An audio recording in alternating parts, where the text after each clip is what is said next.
Hi, I'm going to tell you about some of my favourite books that involve goblins and trolls because I love goblins and trolls. They are my favourite thing to read about in a book, and honestly, I don't think there are enough books out there with goblins and trolls in them. So, here are some of my favourites. Let me know if you've read them.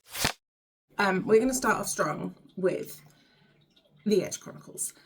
Just all the books in the Edge Chronicles, because these are like mini epic fantasies for middle grade teenage readers. I absolutely love them. They're illustrated by Chris Riddell, which just added a whole nother element of fantasy to these books, being able to see those images that are so detailed and so specific. And there are lots of different types of trolls in these books specifically. I don't think there are goblins. I think they're all called trolls. Oh no, are they goblins? Because there were hammerhead goblins. There were Terminant Trogs, I remember them. Oh, they're all different kinds of goblins and trolls, and I'm going to put some pictures up here. I absorbed every single book in this series because it was fantastic. I'll be honest, I don't remember much about the stories anymore. They were always adventurous, they always had compelling characters, they were emotional, and they touched on like quite sensitive topics sometimes, but they handled them with care, and I absolutely adored them. Just this whole series, if you want to absorb brilliant fantasy creatures, this series is fantastic, and I'm never going to shut up about it because it's one of my favourite series, and I'm currently trying to collect all the books because I got rid of my collections when I moved back to the UK. So I'm happy to be rereading those now and to come back to them, and honestly, if I could frame every single image in these books, I would. I love how Chris Riddell draws all of the weird and wonderful creatures. I think my favourite creature though of the whole series is Prowlgrins.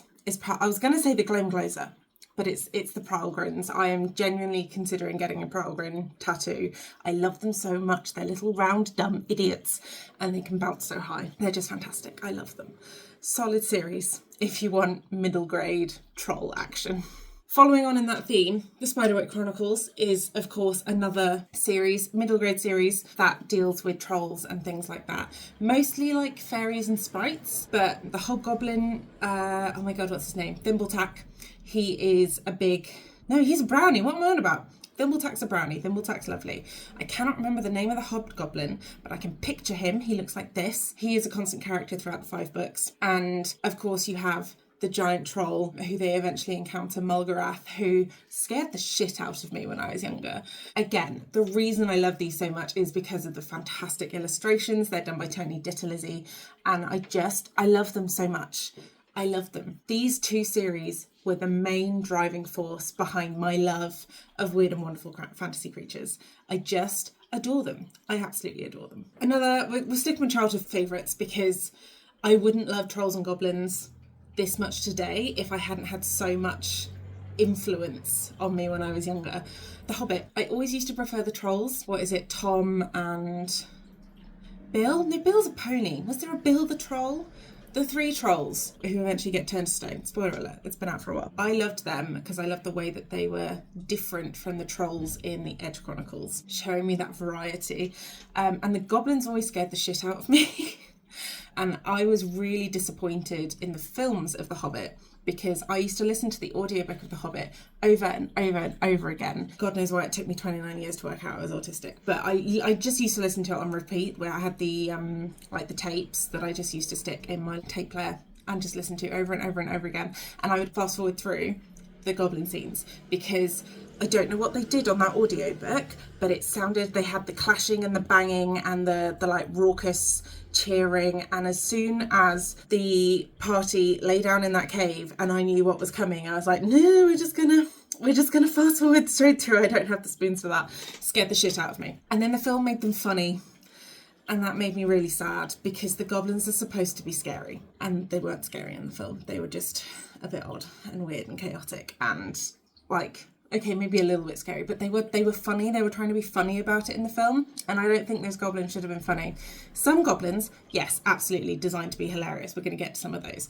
But in The Hobbit, I think they should be scary. That's my opinion. I think my final childhood favourite on this list is Fairies by Brian Froud and Alan Lee. Again, it's the illustrations that got me in. Can you tell I'm like a visual learner? I like my visuals. I like seeing the things. I'm not very good at picturing things in my head unless I've already got some reference material to use or to like mould a little bit with my brain, but I'm not very good at that. So fairies, Brian Froud and Alan Lee.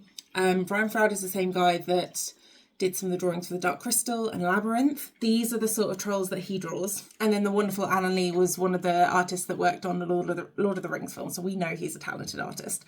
I only recently read this book back to back because I got given my own copy a couple of years ago now, but it was my mum's copy that I used to read over and over and over, but I wouldn't really read. I'd just flip through and look at all the pretty pictures because they were gorgeous. I love those illustrations. I absolutely love Brian Froud's artwork.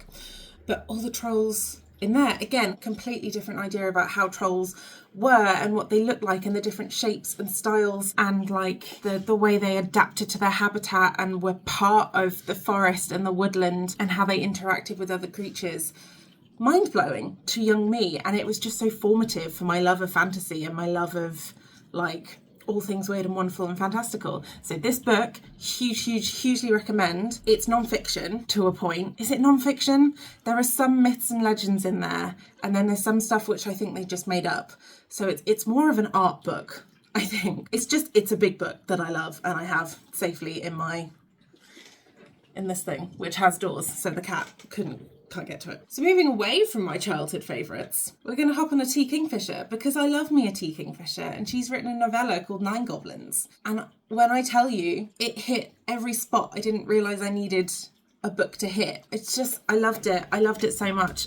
It's only available as an ebook as far as I'm aware, which upsets me deeply. But it's like 120, 30 pages, something like that. And it's about these goblins, this squadron of goblins who get stuck on the wrong side of the war and have to work out how to get back to their side, because I think it's the elves they're fighting, but they want to get back to the goblins because obviously.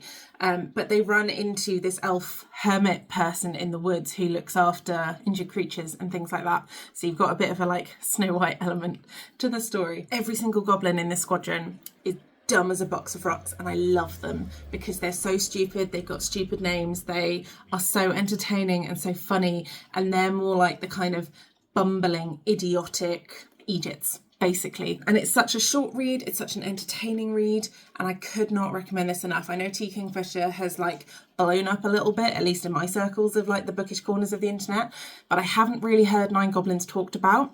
And it's just so good. You can get the ebook where ebooks are sold, and I just highly recommend it so much. And I wish that I could buy physical copies because I love this story so much. Then we have Ink and Sigil by Kevin Hearn.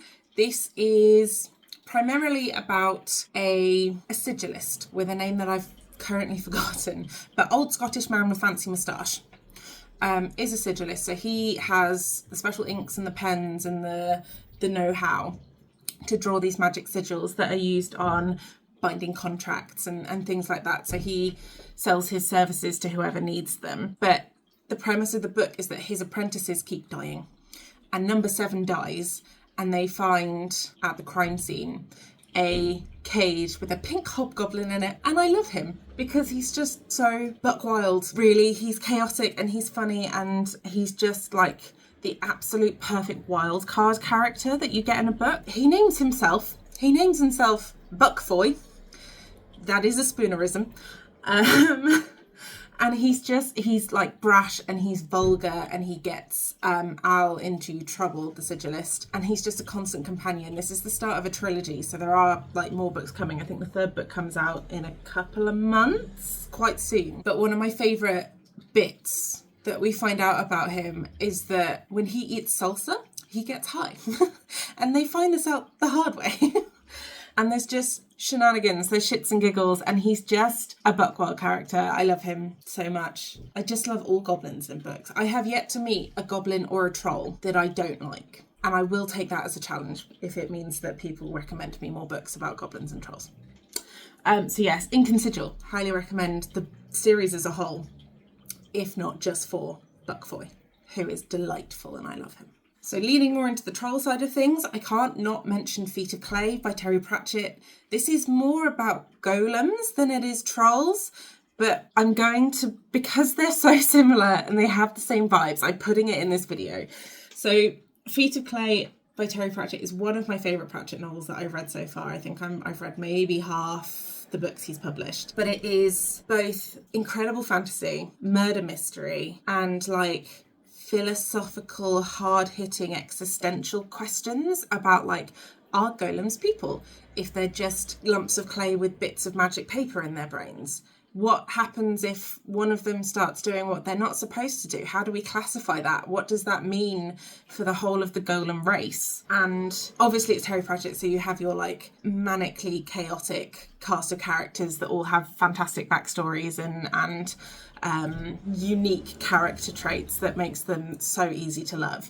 But just the golems, it kind of made me want to cry, and I've never come across a Pratchett book that's done that before. So that just, it's like put it right up there for me on the list of Pratchett books. I really, really enjoy Feet of Clay. And there are trolls in Pratchett books, don't get me wrong, but this was mostly about golems, and to me that's kind of in the same like vein. So yes, would highly recommend Feet of Clay. It's not the first in the Guards books, but I think you could probably get away with reading it out of order. I don't think you're going to miss anything. Maybe some nuances between some of the Guard characters, but Terry Pratchett does a good job of re-explaining things anyway, so that it's not like super confusing, if that makes sense. So yes, highly, highly recommend those. I can't make this video without mentioning The Goblin Market by Christina Rossetti. This is quite a famous poem that has been hotly debated and like discussed because of its content. It's got weirdly erotic and sexual undertones. It's about these two girls going to the Goblin Market, and one of them eats goblin fruit, which is implied it kind of gets her high or like drunk or intoxicated. And then there's some lines in there that maybe imply that the goblins do things to her, which I don't love. I have read the poem because I am writing about the Goblin Market at the moment, so I wanted to read the piece of literature that idea came from.